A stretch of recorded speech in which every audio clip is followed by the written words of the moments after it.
I'm happy to be talk to you about our a little bit research and subdynamic perception.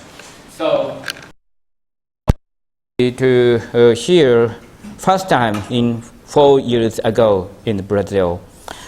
And at that time, I and my colleague, Mishima, and our colleagues studied about subdynamic touch. So, a finger or fingers perceives an object without touching. Why is it possible? Not yet. We have not the reason. We don't have the reason. We don't have the why. How to do that? But now here I have some suggestive data here. So please introduce this. In ICPA18, I and my colleague took cases of the action that we called subdynamic touch. One is where a person picks up the information of an object by using a rod. And the other is a person picked up the information of the wall by perceiving air vibration. I and colleagues have studied it. So first, I introduce a little bit outline of 2 cases. Mishima and I studied this. So look at the video. Shows the procedure of an experiment made by Mishima and his colleague studied.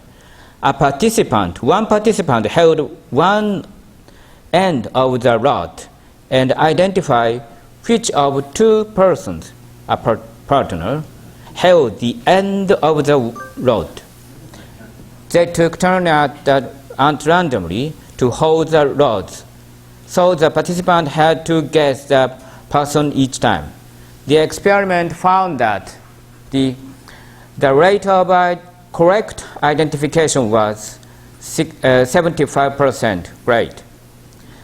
The right figure shows the result of FFT of acceleration meter, which was attached to the participant tip of the rod. You can see different power spectra between person A and B. So this suggests that the difference in the tremor that people have in a key identify a person. Next, I did a study on another form of subdynamic touch through an experiment of airflow perception of a blind person. Experimental set follows sound masked condition and sound air masked condition, and a participant aware the headphones and shuts out noise from him and walked toward the wall and stopped. The result, he didn't collide the wall in the sound masked condition, but he collided 3 times of 4 in the sound and air masked condition. That condition is where a participant wore headphones and his head and his hands were covered to remove out noise and airflow from him. The right figures of this slide are the result of FFT with a finger-attached acceleration meter. The result in the sound masked condition, its power spectrum was greater when he stopped than when he started. This is probably the reason because his finger's physiological tremor was transmitted through the air, generating phase interference and amplifying the tremor. That is a possibility at flow. Let's another case of microscopic and macroscopic movement. How I reach the cap with no visual assistance. Not so drama is a real situation. I know roughly where the cap is on the table. First video shows how I normally reach the cap. My hand moves slowly just before I reach the cap. This is a microscopic searching action of a hand in a hand. In the second video, I intended to move my hand slower than usual. The hand hits the cap and then adjust finger positions to hold it. From the two videos, we assumed the first hand movements caused more dynamic airflow, and it would be provide the information that helps identify the distance to the cap. Dynamism of the airflow is equivalent to the information, and it varies velocity. In the second video, my slower, unusual movement creates airflow within a smaller area, so I did not manage to see the distance to a cap. In an action to reach a cap, a physical movement creates airflow for perceiving the distance to the cap. It is thought to be the same perception system as I or Mishima and our colleagues presented in Brazil, ICPA18. Meanwhile, subtle movement of fingers before holding a cap is a usual movement. It's thought to be supported by the microscopic perception action cycle. Today, for my presentation, we focused on how air vibration transmits the information on an object and its surroundings to enable such a microscopic perception action cycle. So I will move on our simple experiment. The purpose is to examine how the distance from an object affects the physiological tremor of fingers and the vibration of air. We used concrete board as an object and set the four phases of distance condition between finger and object. Distance conditions were 0 millimeter touch, 10 millimeter near, 210 millimeter far, and further mean termed as no object. The participant put on earmuffs. Unfortunately, participant I put on earmuffs and was seated with my arm fixed on the table, with his fingers touched out, and with his posture, my posture kept still. Also, the space was curtained off from the thick blanket to separate the participant from the object, so that even my his breathing, did not create any airflow to the object. Reaching across the blanket to the object, his forearm was fixed on the table. The fingers tremor and air vibration were measured and recorded for 20 seconds. After that, the participant choose the reported one distance condition from near, far, and no object. One of four distance conditions, touch, near, far, no object, was presented at randomly, and we defined the set of four distance presentation as a block. The experiment was conducted with 10 blocks with totally 40 trials. Subtle movements of the finger and the air were measured and recorded by two devices. First, movements of the forefinger were measured by an attached laser sensor, which collected the finger's genuine mechanical movement, vibration. Second, air motion around the finger and an object was recorded by using two microphones attached to the finger and attached to the object separately. Collected data contain both mechanical tremor of the finger and of airflow.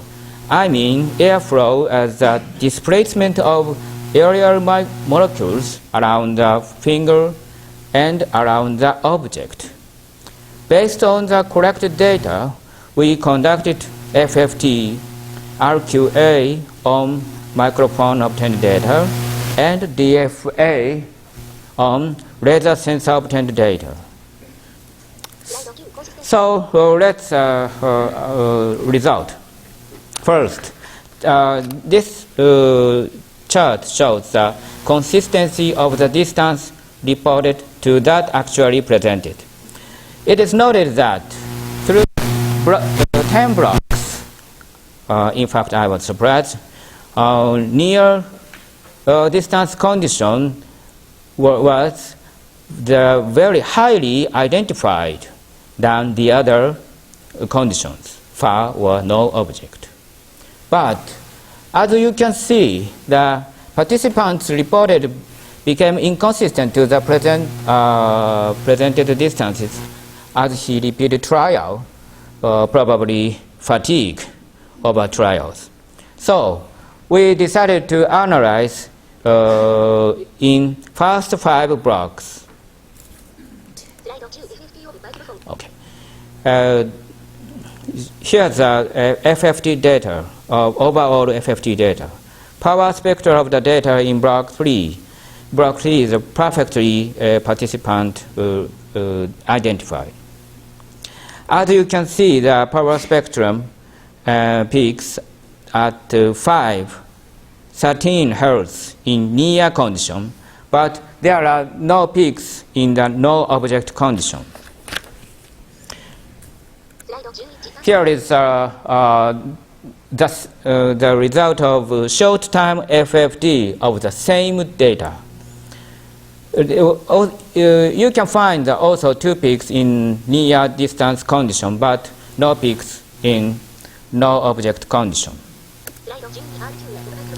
Similarly, we conducted a quantitative analysis on the dynamical system of fingers, mechanical tremor, and air vibration.